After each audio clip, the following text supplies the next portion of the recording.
Pues aquí seguimos trayendo la mañanera por este canal de YouTube Nelter de la Cruz. No se les olvide darnos su like y acá abajo la campanita, píquenle, púchenle para llegar a más personas. Siguiente pregunta, vámonos.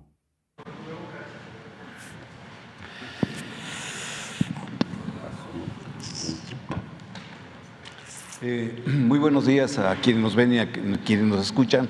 Buenos días a los servidores públicos invitados.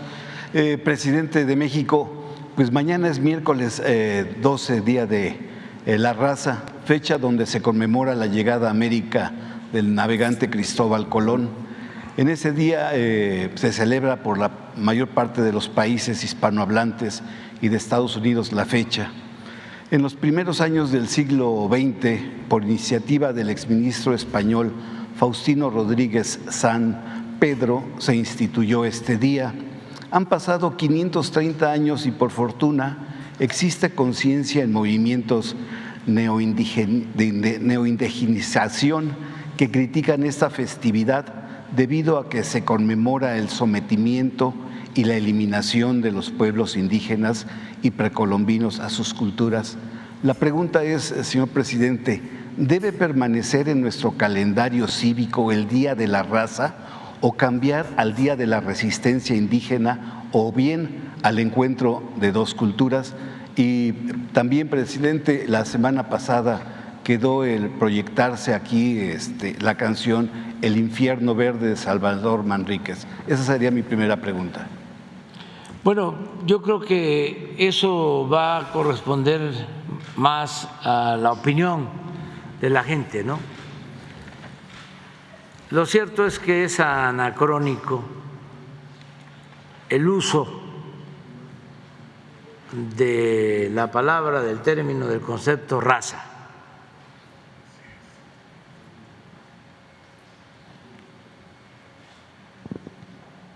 Y habría que promover un debate sobre esto.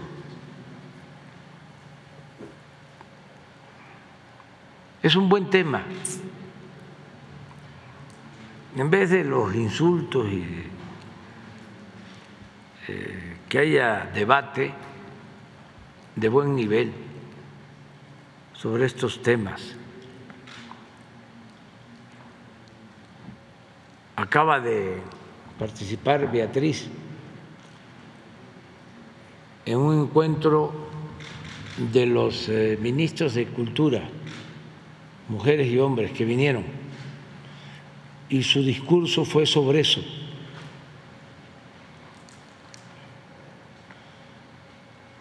A ver, ¿por qué no lo ponemos, su discurso de Beatriz? Porque es interesante lo de la raza. En España se conmemora el 12 de octubre, le llaman, creo que el Día de la Hispanidad. Día de la Hispanidad. Y está siempre el rey y el presidente. Y le aplauden, o antes, yo no sé cómo esté ahora, pero le aplaudían muchísimo más al rey que al presidente.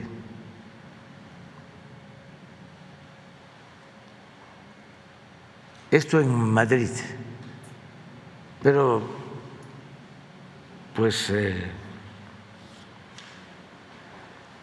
allá es otro país y se tiene que respetar, aunque ya hay un movimiento también en España en donde se procura enfrentar esa mentalidad colonizante, colonizadora, racista, un movimiento nuevo, sobre todo encabezado por Podemos. Hace poco vi una intervención de un legislador de Podemos, que ojalá y también la podamos poner ahora. Sí tienen tiempo, ¿no? Sí.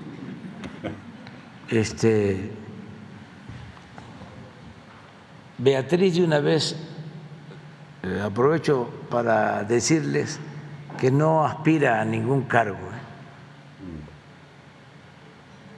Eso es lo que ella me ha manifestado y creo que en su momento lo va a externar, así como dijo al principio que no iba a ser primera dama, porque pues todas las mujeres son primeras damas,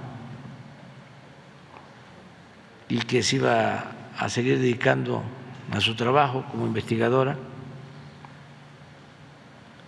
Así también nosotros terminamos, en mi caso, en menos de 2 años, y me voy a Palenque. Al infierno verde. Ella va a seguir como maestra y como investigadora, eso es lo que me ha dicho, y en su momento creo que lo va a expresar. Ya no quiero hablar más porque es una mujer con criterio, independiente, y no me vaya a reclamar de que para qué estoy de vocero, de salamero, dirían en el pueblo.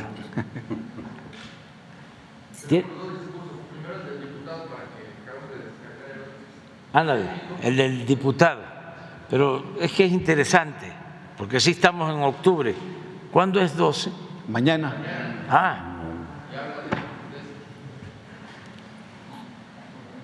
Está muy bien. Presidente, la verdad es que las relaciones comerciales y económicas con América Latina han sido y son muy estrechas. El problema, me parece, es que las derechas no son sus mejores embajadores por el comportamiento que suelen tener aquí y por la prepotencia y arrogancia con la que suelen intervenir allí. Por ejemplo, el Partido Popular, en lugar de defender a las empresas dispuestas a contribuir a la prosperidad general, pues se ha caracterizado por plantearse como el máximo defensor de los regalos fiscales a unas pocas grandes, ¿no? Les ríen las gracias al señor Sánchez Galán, presidente de Iberdrola, que trató a los consumidores españoles como tontos. Votan en contra de todo lo que sea mejorar los salarios de los trabajadores, su derecho a la negociación colectiva. ¿Qué pretenden? ¿Que en América Latina les aplaudan por defender condiciones aún peores para la gente trabajadora de allí? Cuando Aznar, señorías, vio que Venezuela no cedía su petróleo, apoyó un golpe de Estado. Cuando ustedes vieron que Bolivia no cedía su litio, apoyaron un golpe de Estado. Cuando ven que México cuida su energía, presentan iniciativas como estas que son ofensivas y diplomáticamente una gran torpeza. Para presionar al Gobierno de México, no lo olvidamos, ustedes enviaron a Ayuso y Aznar a oficiar de una suerte de Hernán Cortés 2.0, a ofender al Gobierno y al pueblo mexicano, incluidos sus pueblos indígenas. Y la respuesta que se encontraron con ello fue lógica. El presidente López Obrador les dijo que ellos no tolerarían ese trato arrogante, impropio de una relación igualitaria entre naciones. Para presionar al Gobierno de México, ustedes que no condenan el franquismo les quisieron dar lecciones de liberalismo. Y el presidente López Obrador les dijo dignamente que ellos eran liberales, sí, pero a la manera de Cádiz, de Benito Juárez, de los hermanos Flores Magón, es decir, un liberalismo social, republicano, abierto a muchas empresas, la mayoría que hacen las cosas bien, con mutuos beneficios para todos, pero que no iban a permitir que ninguna de las grandes, se llamen Iberdrola o se llamen Naturgy, pues pretendan saltarse la legalidad o atentar contra el interés general. Esa respuesta, señoría, del presidente López Obrador respecto a la energía fue la misma respuesta digna que tuvo el presidente Lázaro Cárdenas sobre el petróleo en los años 40 del siglo pasado. Pero por arrogancia, por prepotencia, por ignorancia, ustedes no lo ven. Y se equivocan, señoría, porque América Latina no es ni será su patio trasero. Y porque sus pueblos, que hace tiempo se independizaron ya de la monarquía, no aceptarán nunca ser tratados como súbditos, ni renunciarán a tener una economía con justicia social y con soberanía sobre sus bienes públicos. Relaciones comerciales justas, de igual a igual, todas. Ahora, jugar a los encomenderos, sacar a pasear los fantasmas de Cortés, de Pizarro, de Valdivia, pues una mala idea. A menos, señorías, que quieran que se vuelva a perder más aún lo que ya se perdió hace bastantes siglos. Tómala. Eso es allá en España. A ver, vamos a... Distinguidos y distinguidas excelencias que nos acompañan esta noche, esta cena es para ustedes. Mi presidente me ha pedido darles la más... No es ese. Es el de las culturas. a lo mejor no están. Me ayuda Beatriz, porque no puedo estar en todos los actos y estos temas los maneja muy bien porque es parte de su trabajo como investigadora. Pero tiene que ver con lo de las razas y habla de eso.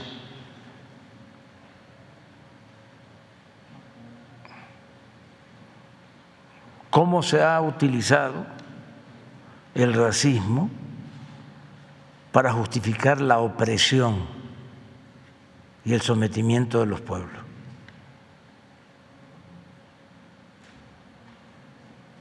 Si se considera que alguien es de una raza, entre comillas, superior, tiene cierto derecho a someter a otro ser humano. Beatriz Müller, usted tiene la palabra.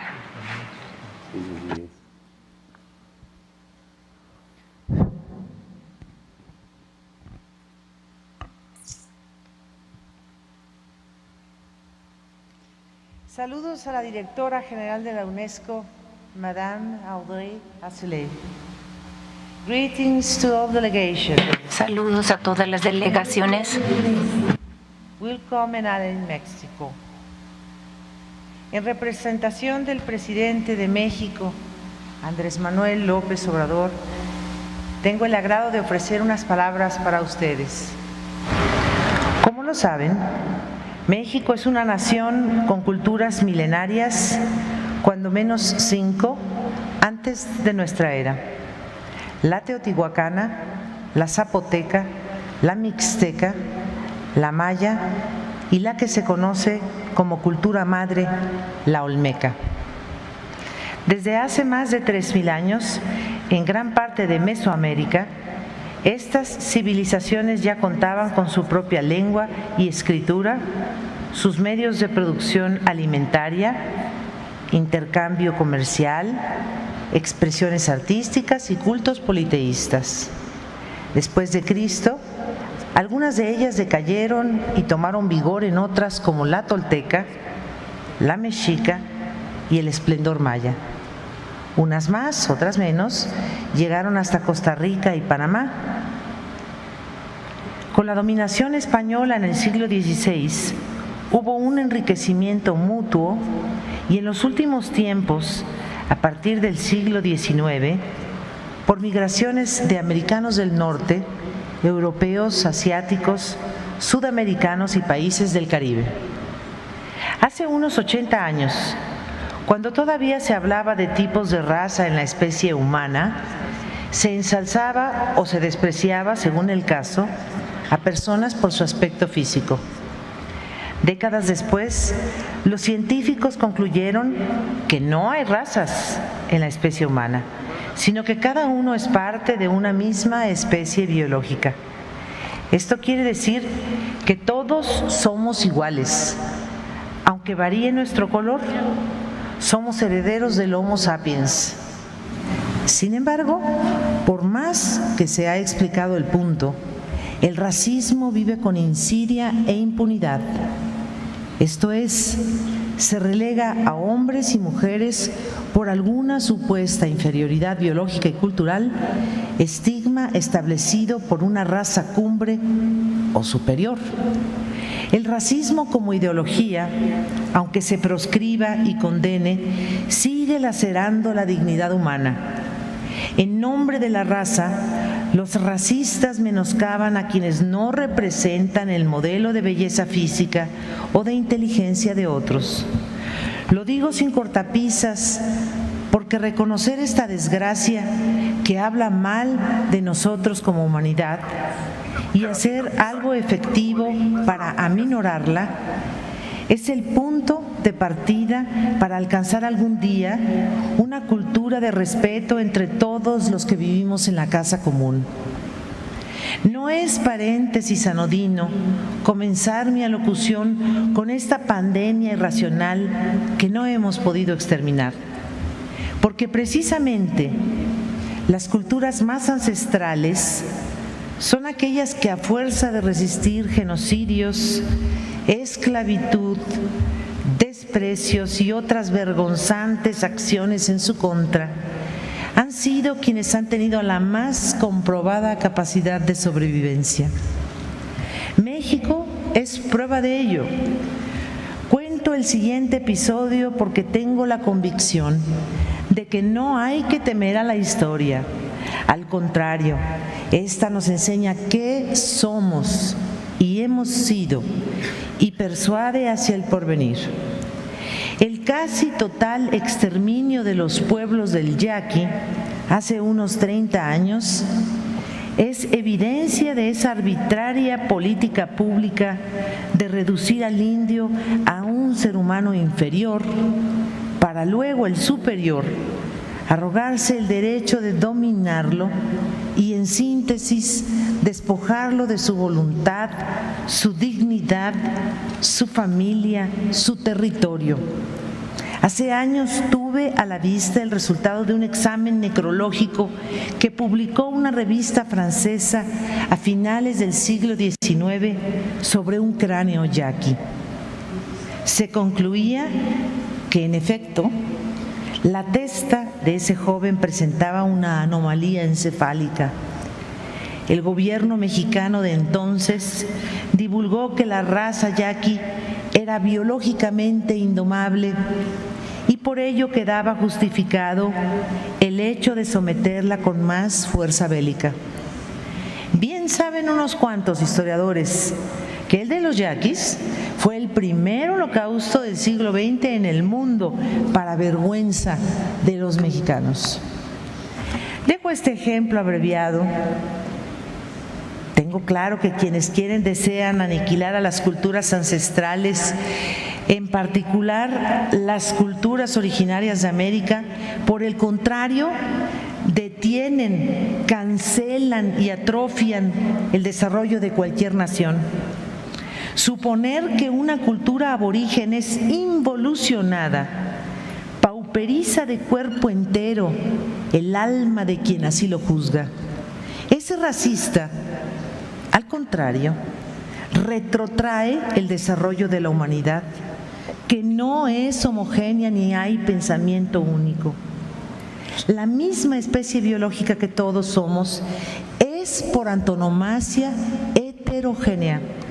Y en el respaldo y respeto a esa variedad se halla el valor que todo ser humano de buena fe coloca en el peldaño más alto. Pero, ¿qué es cultura? A finales del siglo XIX occidental, por ejemplo, la palabra no se hallaba en los periódicos. Se conferenciaba sobre las bellas artes y muy en particular sobre la poesía, el teatro y la ópera. En México, algo sobre teatro de carpa y la comedia. En revistas y publicaciones europeas, la vestimenta y rituales, lenguas indígenas entraban en el terreno de la antropología. Hoy también, pero con otra connotación. Y su exaltación iba orientada al descubrimiento de lo exótico, de África, de América. Si por exótico se entiende, abro comillas, que procede de un país o cultura lejanos y desconocidos, cierro comillas según el diccionario, no habría problema. Pero el adjetivo exótico para muchos continúa aún refiriendo de forma peyorativa a vestuarios, idiosincrasias o ceremoniales de aborígenes curiosos, raros, bárbaros. Los exóticos, es una pena aún para muchos, son aquellos que se quedaron fuera de la órbita civilizatoria o de la evolución, par de palabritas de compleja definición, pues por más que se determine por un lado que son, abro comillas, conjunto de ideas o creencias de un grupo, y por otro, nuevamente abro comillas, cambios graduales de algo en una comunidad, son palabritas, repito, que dejan un largo envanecimiento de desprecio. Cultura, hoy en día, según mi entender y propuesta, es todo aquello que nace en una comunidad o naciones, derivado del conocimiento, el temperamento, las tradiciones y las costumbres que tienen, crean o han heredado. Cultura ya no es más en exclusiva el arte de tocar el violín o la figura de mármol. Cultura es el arte de crear en un tiempo y un espacio, y como ambos varían de manera inevitable, se tiene por cierto entonces que la cultura no es sin el hombre, sin la mujer, quienes también van cambiando. El racismo cultural, pienso, reduce a la creación y al arte en todas sus manifestaciones a modelos clasistas o elitistas que menoscaban a los que creen inferiores y a los cuales hay que hacerles entender que al agredir a otro se agreden a sí mismos, a la cultura universal, a la cultura histórica, a ese constructo en donde antiguos y presentes, cada uno ha contribuido con una parte. Admito lo utópico de mi propuesta, pero en el siglo XXI, si hemos de hablar de cultura, es imperativo admitir que nunca seremos idénticos, porque tampoco hay que todos pensemos igual. No hay un solo modelo a seguir. Es tan exótico para un aymara la Torre Eiffel, como para un parisino los tatuajes con henna que realizan las mujeres marroquíes.